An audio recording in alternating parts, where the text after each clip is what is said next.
어제 이상민 행안부 장관 탄핵 소추안 국회 표결에 붙여졌는데 293표 총 투표수입니다. 그리고 179 찬성 109표 반대 무효 5표로 가결이 됐습니다. 헌정사상 처음으로 현직 장관에 대한 탄핵 소추안이 가결이 됐는데요. 표 분석을 먼저 좀 해보죠. 장성철 소장. 네. 293표 현재 재적이 299명인가요? 맞습니다. 그러면은 그 가운데 6명이 빠졌는데 그렇죠. 누구 빠진 거예요? 죄송합니다. 그건 제가 확인을 못했는데요. 일단은 찬성이 179표고 반대가 109표, 무효가 5표로 가결이 됐습니다. 그렇다면 찬성표가 3표가 더 나왔다고 볼 수밖에 없어요. 176명이 발의를 했으니까. 그렇죠. 그리고 국민의힘 의원이 115명인데 109표가 나왔다는 것은 참석 안 한 의원 대부분은 국민의힘 쪽 의원이 아닐까라는 좀 생각이 들고 여기 또 무효표가 5표가 나왔잖아요. 그러면 국민의힘에서 이탈표가 나왔다라고 볼 수밖에 없다. 산수로 그렇게 됐죠. 네. 예. 누구 나왔을 것 같습니까? 이탈표가? 잘 모르겠습니다. 알면서 그래요.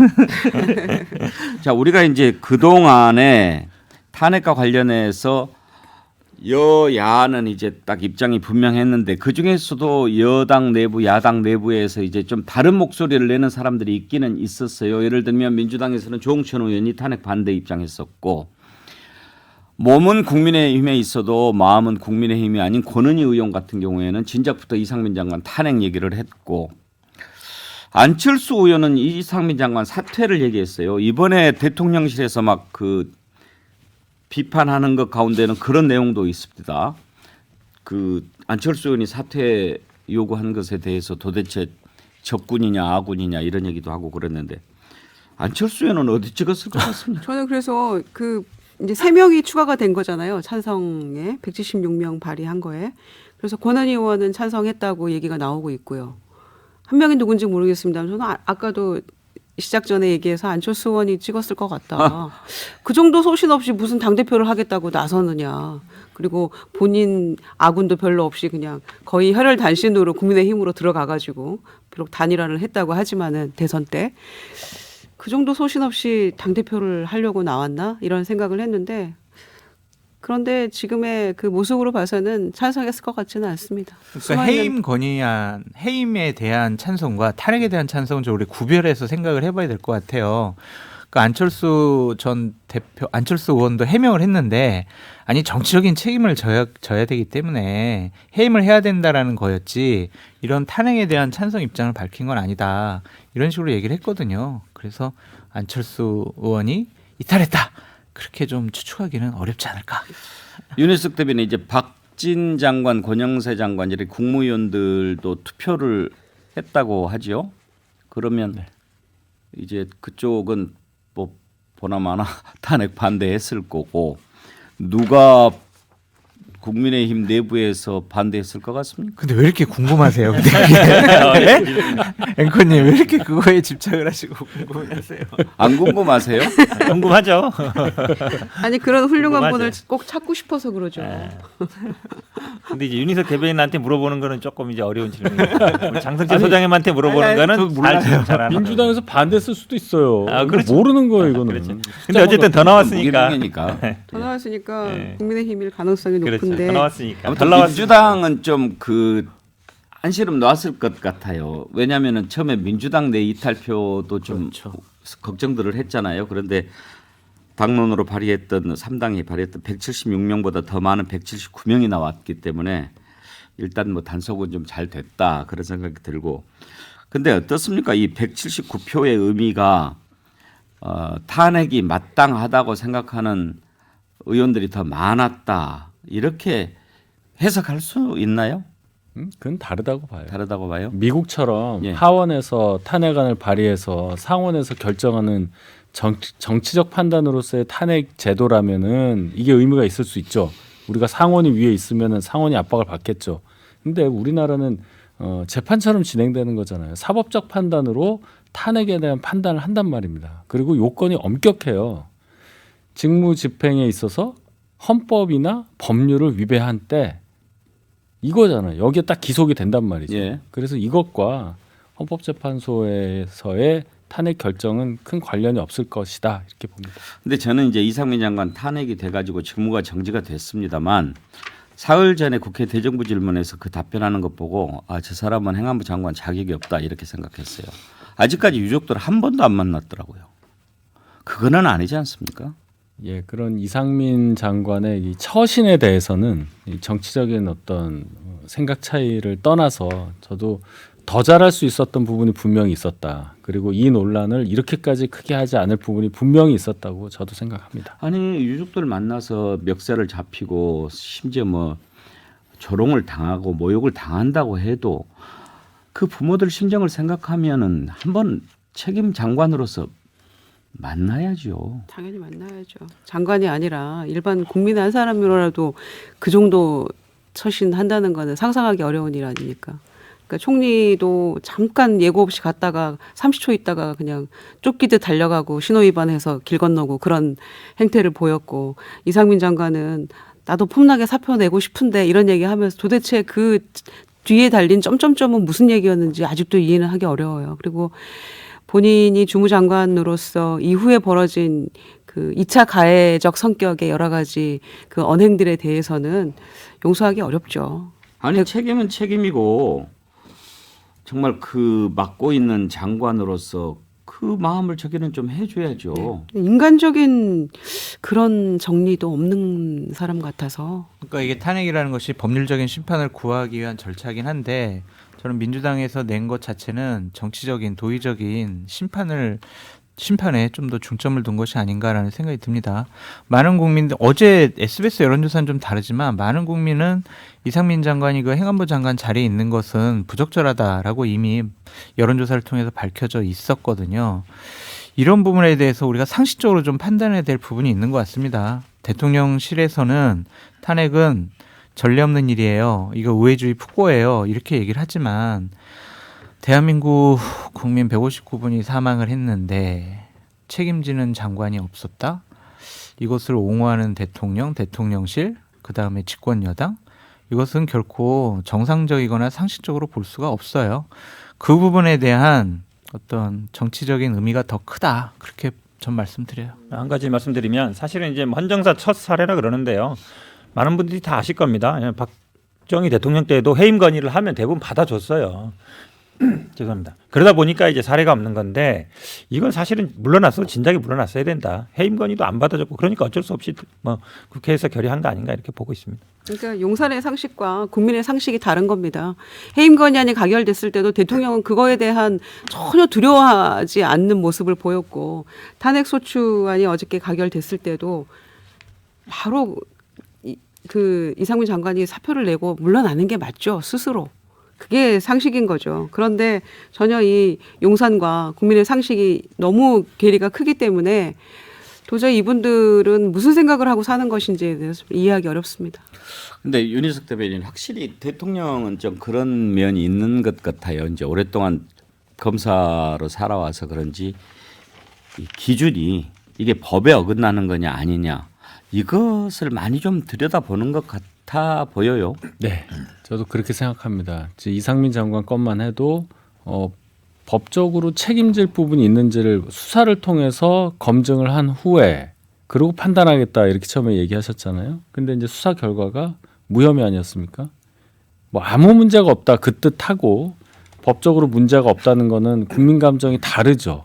근데 이 부분에 대한 간극이 국민은 크고 대통령 생각은 좀 다르시지 않은가? 뭐 저는 그렇게 봅니다. 그러니까 이 법이 있고 또 이제 정치가 있고 네. 또 그런 거 아닙니까? 그러니까 이번에 지금 당무 개입 논란과 관련해서도 일반 국민들이 생각했을 때 이제 좀 다르잖아요. 기존에 했던 것과. 그래서 저건 좀 다르다. 대체로 보면 대통령은 좀 뒤에서 중립적인 위치를 지키면서 옛날에 뭐 김심 그렇게 많이 얘기했지 않습니까? 그러면 항상 나오는 답이 김심은 없다. 뭐 그랬거든요.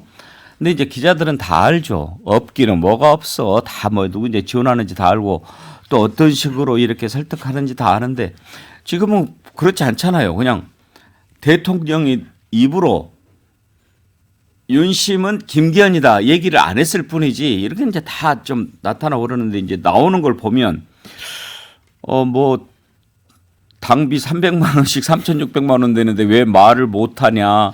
그리고 이거는 공직선거법과 다른 당내 행사니까 뭐 당무 개입해도 된다 이런 식으로 얘기하는데 정치인이잖아요. 이제 대통령은 법률가 이전에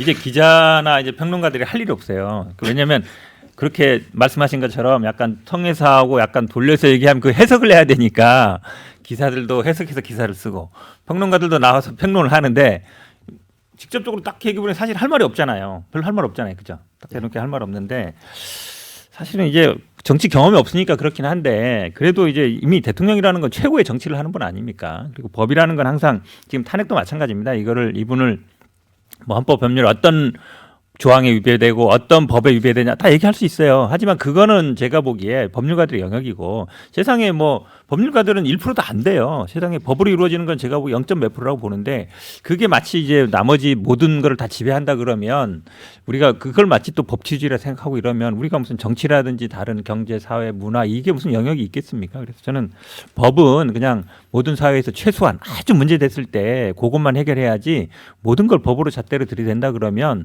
제가 보기에는 뭐 이건 뭐 민주주의 사회 자체가 실현이 어렵다 이렇게 봅니다. 앞으로 절차와 관련해서 몇 가지 궁금한 거 좀 짚어봅시다. 일단 지금 직무정지가 되면 월급은 안 나옵니까?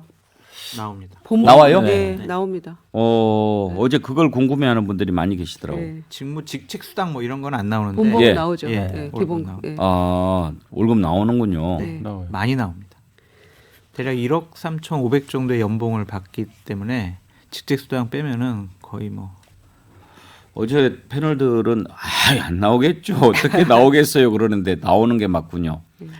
야, 그것도 참 놀랍네. 그다음에 이제 절차가 이제 헌법재판소로 이제 넘어가게 되지 않습니까? 그러면 이제 검사 역할을 현재 법사위원장이 하게 돼 김도우 위원장이 있는데 하게 되죠. 지금 김도우 위원 아닙니까? 그럼 김도우 위원장이 누가 봐도 탄핵에 반대해야 할 것 같은데 본인도 뭐 그렇게 얘기했습니다만 옳지 않다고 생각한다고. 그런 경우에 그러면 어떻게 그걸 소추를 진행하게 되죠? 이 김도우 법사위원장이 고민이 많을 것 같아요. 본인도 법률가 출신이다 보니까 예를 들어서 적극적으로 안 하면 나중에 이게 기록에 다 남기 때문에 뭐 직무를 유기했다 이럴 수도 있는데 그래서 이제 나오는 거 보면 권성동 의원 사례가 많이 나오거든요. 그때도 권성동 의원이 직접 하지 않고 이제 변호인들을 선임했어요. 양측 당에서 추천을 받아가지고 그러니까 뭐 그때 당시 탄핵에 찬성했던 당에서 추천을 받아서 그분들이 이제 진행을 했거든요. 실질적으로. 근데 김동욱 위원장도 그럴 가능성이 많아요. 본인은 이제 그냥 뭐 선임만 하고 그럼 민주당이든 아니면 추천해라. 안 그러면 만약에 민주당에서 추천하고 국민의힘에서 추천하면 이게 일이 안 됩니다. 그러면 합리적으로 본다 그러면 탄핵 소추를 찬성한 정당에서 추천하는 변호인들한테 사건을 맡기는 게 맞아요. 그러면 김도우 위원장도 살고 그다음에 이 탄핵 소추도 진행이 되는데 그렇지 않고 만약에 김도우 위원장이 내가 소추야, 위원이야, 내가 검사 역할이야, 내가 다 할 거야. 그리고 내가 선임할 거야 변호인들도 이렇게 가면 제가 보기에 이거는 해보나 마나다. 그러면 이제 김도우 위원장도 나중에 어떤 식으로든지 간에 책임을 질 수밖에 없는 상황이 될 겁니다. 대리인단에게 맡기면은 대통령한테 혼날 것 같아요. 어허허. 내가 얘기했잖아. 이상민 장관은 헌법과 법률 뭘 위반했어. 이거에 대해서 검사가 오히려 나가서 이 탄핵이 잘못됐다라고 얘기를 해야 되는 거 아니야? 이런 식의 지금 사인을 준 것이 아니냐라는 생각이 검사가 들어요. 무죄를 구형한 경우도 있긴 있어요. 저희가 좀 생각해봤는데 이건 아닌 것 같습니다. 뭐 이럴 수가 있겠죠. 그래서 이제 그렇게 되면- 대리인단하고 소추위원들을 예. 이제 김도우 위원장이 선정을 해야 돼요. 근데 어제 인터뷰한 거 보면 본인은 탄핵은 아닌 것 같다. 예. 아닌 건 아니다라고 예. 생각할 수밖에 없다라고 얘기했죠. 이런 경우 어떻게 해야 돼요, 윤희석 대변인? 오늘 어려운 질문만 굉장히 다 하시네. 그러니까 무슨 답변할 수 있겠어요. 아니 김도우 위원- 정말 그 봐봐, 그러니까 민주당에서 이상하게 됐어요. 민주당에서 법사위 달라고 했을 때 줬으면 됐죠. 왜 안 줘가지고. 아이 그 얘기는 또 다르죠. 다른 이게 얘기죠. 이 대통령제와 여소야대 이것 때문에 지금 계속 삐걱삐걱 하는 거예요. 이제 우리나라에서 대통령제 수명이 끝나지 않는가 이런 생각까지 들어요 저는. 아 그래서 저는 오히려 현근택 변호사님은 그냥 쓱 뭐 대리인단이나 다른 소추위원한테 밀어놓을 거라고 생각을 하시는데 저는 아닐 것 같아요. 우리가 적극적으로 이 뭐 공소장을 적어야 될 거 아니에요. 그때 개입을 해서 좀 시간 끌기 하지 않을까. 그러니까 이제 대통령 생각은 김도우 위원장이 적극적으로 적극적 역할을 나서서 해야 한다라고 생각할 거라고. 저 국회가 탄핵 소추 의결을 했지만 네. 이거는 옳지 않느니 헌재가 기각해 주십시오. 이렇게 올려야 된다고 생각하시는 거다 이거죠. 대통령은 그런 역할을 원하지 않을까요? 그게 가능합니까? 아니 사실은 법사위원장이지만 본인의 의지대로 하는 게 아니고 그 예. 직책으로 하는 거거든요. 예. 개인적인 정치적인 소신이 아니라 국회에서 탄핵을 했기 때문에 국회를 대신해서 법사위원장이 가서 하는 거잖아요. 소추위원이 되는 건데 거기다 대고 국회에서는 결의를 했는데 나는 아니라고 해버린다 그러면 자리 내려놔야죠. 그러니까 그게 정상적인데 불가능하죠. 그러지 않을 가능성도 있다. 아니 뭐 본인 소신이 정 그렇다면 왜 임은정 검사가 그 무죄를 구형해가지고 징계를 먹기도 하고 그랬지 않습니까? 그럼 이제 김도비 위원장도 나중에 국회에서 뭐 저 직을 징계를 하든지 탄핵하든지 아니면 뭐 뭔가를 해야죠. 바꾸든지 뭐. 참 그거 어떻게 될지 참 궁금하네요 앞으로. 자 그러면 이제 그거 진행되는 거 한번 보기로 하고 그다음에 지금 이렇게 직무정지가 되면 본인이 그만두고 싶어도 안 됩니까? 안 되죠. 예. 결정 날 때까지는. 그럼 계속 월급 받고 그냥 있는 거예요? 예. 그렇죠. 결정 날 때까지는. 예. 그것도 만약에 이렇게 됐을 때 뭐 탄핵 소추까지 이제 가지 않았으면 좋겠지만 갔다 이거예요. 그래서 이렇게 됐다. 그러면 대통령이 뭐 뒤늦게라도 뭐 좀 여러 가지 방법이 있으니까 정리를 해야 되겠다. 그래서 뭐 파면할 수도 있고 그다음에 또 장관이 스스로 물러나는 게 맞겠다라고 할 수도 있고 그렇게 해서 풀 수도 있는데 탄핵이 돼버리면 그게 이제 딱 막혀버리는군요. 일반적으로 공무원도 징계 심사 중에는 사표를 안 받잖아요. 그거랑 똑같은 거죠. 그렇죠. 자 그러면 어떻게 할 것 같습니까? 뭐 일부에서는 대통령이 실세형 차관을 이렇게 차관을 실세형으로 바꿔서 장관 역할을 대신하게 할 수도 있다라고 하는데 가능성이 있다고 보십니까? 일단은 그 지금 차관이 1차관, 2차관이었는데 2차관이 이제 그 재난안전본부장이 됐고 차관은 한 명이라고 보는데 그분 중심으로 간다는 걸로 어제 이제 정리가 됐잖아요. 그럼 향후에 뭐 차관 인사할 수도 있는 거죠. 그럼 그때 인사 내용을 가지고 실세 차관이 왔네. 뭐 예상하듯이 뭐 검사 출신이 온다든지 뭐 이런 예상을 하시는데 그럴 수도 있겠지만 그렇게까지 할까 싶어요. 그리고 이게 행안부잖아요. 행안부. 예. 장관이 법관이었다고 차관을 검사 출신으로 해서 또 행안부를 하겠다? 아니 그렇게까지 만약 가겠나 그렇게 하면 싶어요. 어떡하실 거예요? 네? 만약 그렇게 아니, 예상도 못해요. 설마 그렇게까지 할까 하던 일들이 다 일어났기 때문에 법관님한테 얘기 못해요. 제2의 법무부 하면 되겠네요. 장관. 180일 안에 이제 결정을 하게 돼 있지 않습니까? 그러면 6개월인데 더 될 수도 있다면서요? 그렇죠. 이게 사실은 이제 훈시 규정입니다. 그러니까 대부분이 이게 헌재뿐만 아니라 대법원에도 이런 규칙이 다 있어요. 근데 잘 안 지키죠. 그러니까 그걸 해석을 그렇게 합니다. 그러니까 예전에 이제 뭐 박근혜 전 대통령이나 노무현 대통령은 뭐 빨리 했다 그러는데 그거는 이제 대통령이기 때문에 대통령이란 직책은 하루라도 없으면 안 되는 자리예요. 근데 행안부 장관 자리 없다고 뭐 국정 운영에 심각한 공백이 생기고 막 이러지 않잖아요. 말씀처럼 또 실세 장관 뭐 검찰 출신 장관 딱 차관 앉혀놓으면 그 전보다 더 잘 돌아갈 수도 있거든요. 그러면 굳이 뭐 국정 공백 이런 거 걱정 안 해도 될 것 같습니다.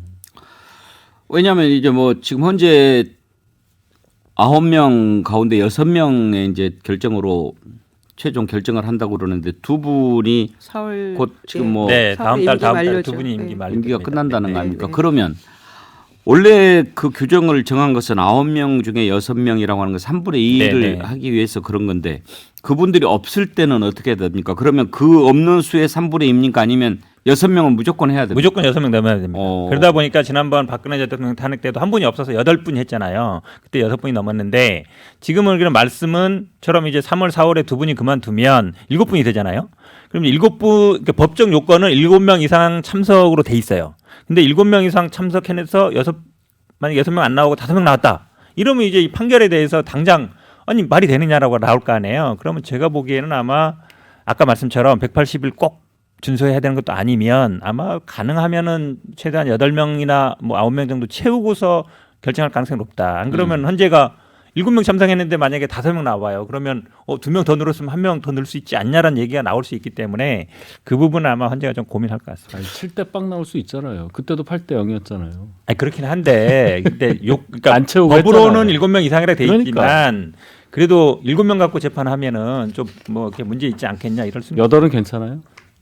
사례가 있기 때문에 전례가 있기 때문에 전반적으로 분위기는 어떻습니까? 지금 이제 민주당에서는 잘했다 뭐 이렇게 하는 얘기들 많이 들을 것 같고 장성철 소장이 조금 중립적일 것 같은데 반응이 어때요? 이 탄핵 의결한 것과 관련해서. 원로 헌법학자인 허영 교수께서 얘기를 하셨죠. 참사에 대한 정치적인 책임은 물을 수는 있지만 법적으로 책임을 물을 수 있는 상황은 아니다. 그래서 탄핵 기각 가능성이 높다라고 얘기를 해요. 지금 민주당에서는 재난관리법하고 헌법에 위반되는 행위를 이상민 장관이 했다라고 하지만 그것에 대해서 이제 구체적인 것들은 적시를 하지 않았고 분명히 탄핵 사유에는 중대한 이라는 단어가 들어가 있어요. 예. 그것이 과연 중대한 결격 사유냐 그것도 좀 살펴봐야 될 것 같은데 오늘도 아침에도 벽조인들 몇 번 뵙고 왔는데 기각될 가능성이 많다 그렇게 예. 얘기를 하더라고요. 기각이 될지 인용이 될지 그 이제 봐야 되겠지만 시간이 얼마 안 남았습니다만 오늘 윤희석 대변인 나오셨으니까 김기현 후보 잘 하고 있습니까? 지금 총괄 공보단장, 공보총괄 본부장으로 본부장. 돼 있습니다. 본부장. 네. 예. 지난번에 나경원 의원 만나가지고 이렇게 악수하고 그랬는데 무슨 얘기했다고 그래요? 뭐 예상하는 얘기들 있었고 그 나경원 전 의원이 좀 많이 기분이 상해 있는 상태가 지속이 아직도 되고 있어서 그 분위기가 이렇게 막 하하호하는 분위기는 절대 아니었다고 들었습니다. 근데 그래도 왜 좀 만나가지고 좀 많이 좀 달래주고 그러지 표정이 그 뭐예요? 그래서 저도 그 표정 보고 굉장히 깜짝 놀랐어요. 네. 그 두 분이 그래 적어도 한 분이라도 표정이 밝아야 되는데 두 분 다 표정이 그래서 어쨌든 좀 저도 아 이게 얘기가 그랬다. 왜냐하면 제가 볼 때는 너무 빠른 시점이에요. 나 전 의원이 불출마 선언하고 이제 2주가 안 된 시점에서 그랬거든요. 좀 상처라도 조금 예. 남은 다음에 시간적인 문제가 좀 있지 않을까. 그래도 어쨌든 두 분이 손을 잡긴 잡으셨잖아요. 어제 거기에 오늘한 의미를 예비 경선 여론조사 때문에 그날 만나신 그럴 거 수 아닌가요? 있습니다. 예, 그런 해석에 동의합니다. 그렇죠. 그 결과는 비밀로 한다고 해도 다 소문은 돌게 마련이기 때문에 컷오프 할 때 김기현 후보가 몇 프로 나왔다더라. 여기에 대해서 이제 주안점을 두고 억지로 둘이 악수를 하는 둘 다 멋입은 표정으로 만났잖아요. 오늘까지인가요? 예, 오늘까지 하고 오늘까지. 내일 네. 발표입니다. 오늘 발표가 아니고 내일 내일 발표. 오전 10시 발표. 내일 오전 10시에 네. 네 사람 이제 대표는 네 사람 네. 최고위원 또 같이 발표하는 예, 거죠? 8명. 8사람. 예. 네 명 누구 될 것 같아요? 뭐 안철수, 김기현 이 두 분은 당연히 될 것 예. 같고요. 그다음에 천하람, 황교안 이 두 분. 그래서 이 네 분이 총 되지 않을까? 어떤 조사에서는 천하람 위원장이 10% 나온 것도 있다고 그러더라고요. 뭐 그렇게 나온 것도 있는데 또 2, 3% 나온 것도 있어가지고요. 이거 여론조사가 너무 튀어요. 그 안철수 후보가 많이 앞서는 것도 있고. 모집단이 적어서 그래요. 예. 이게 1000명은 넘어야 되는데 네. 지금 뭐 보면은 300명, 400명 이런 숫자 가지고 하니까 근데 너무 재밌을 것 같습니다. 당원들의 표심이 객관화된 데이터로 증명되는 게 이번이 처음이거든요. 그러니까 우리가 맨날 여기 나와가지고 어떻게 될 것 같아요 한 것이 다 틀릴 수 있고 대선 경선 때도 했어요. 뭐 예. 똑같은 얘기 하시네. 그때 틀렸어요. 봅시다. 대선 경선 때랑 아니, 지금이랑은 지금 다른. 어차피 컷오프는 이거 자, 발표 얼른 안 우리가 하잖아요. 두 분 저 선물 드리고 끝내야 됩니다. 인천 회파람님 퇴직금이 1년에 10억씩 로또 1등 당첨 3번은 돼야 될 액수네요. 그렇죠. 그런 돈이죠. BYL님 병치야 부럽다. 예, 이렇게 두 분께 전지현 씨 PHC 치킨 쿠폰, 자연주의 화장품 글램머 클렌징 폼 드리겠습니다. 네 분 오늘 수고하셨습니다. 감사합니다. 나 내일 오전 11시에 다시 뵙겠습니다. 함께해 주신 여러분 감사합니다.